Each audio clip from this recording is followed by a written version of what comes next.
আমাদের বিভিন্ন কমিটি আছে, ওই কমিটির মধ্যে এস্টিমেট কমিটি আমরা 11 জন মেম্বার এমএলএর আছি। তো তার মধ্যে আমরা 8 জন একসাথে আজকে আমাদের পরিদর্শনে বের হয়েছি। তো আমাদের কমলাসাগর বিধানসভার অন্তর্গত ডুকলি ব্লকের শেখিরপুর গ্রাম পঞ্চায়েতের যে সিনাই নদী ব্রিজ আছে, ব্রিজের আগে শেখিরপুর বাজার আজকে দীর্ঘ প্রায় 15-20 বছর ধরে NHIDCL হাফ ডান অর্ধেক করে গিয়েছিলেন, বাকি ড্রেনগুলো করেননি।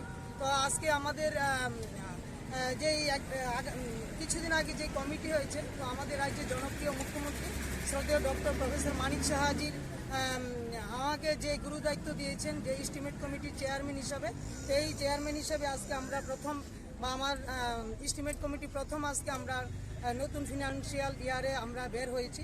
তো আজকে আমরা সিনাই নদীর প্রাঙ্গণে পারে আছি, তীরে আছি। তো শেখিরপুর গ্রাম পঞ্চায়েতের যে হাফ ডান NHDCL কভার ড্রেন করেননি, ড্রেন অর্ধেক করেছিলেন। তো ওইটা আমরা নোটিশ পাওয়া মাত্র NHIDCL কাজ শুরু করে দিয়েছেন। তো আজকে আমরা পরিদর্শন করতে এসেছি এবং এখন আমরা ফুলতলি গ্রাম পঞ্চায়েতের আমাদের যে ওইটাও সিনাই নদীর একটা বাঁধ ভেঙে গেছে, অনেক প্রায় হাজার কৃষকের জমি অনেক নষ্ট হয়েছে। বিগত দিনে যেই বর্ষা হয়েছিল ওইটা আমরা ভিজিট করব। তারপর আমরা আমাদের কুনাবনের রাস্তাটি ভিজিট করব। NH রুট রাস্তার মধ্যে থেকে কসবেশ্বরী মায়ের মন্দির পর্যন্ত যেই রাস্তাটা আছে এটাও হাফ ডান কাজ হয়েছে, পুরো সম্পূর্ণ হয়নি, ওইটাও আমরা ভিজিট করব।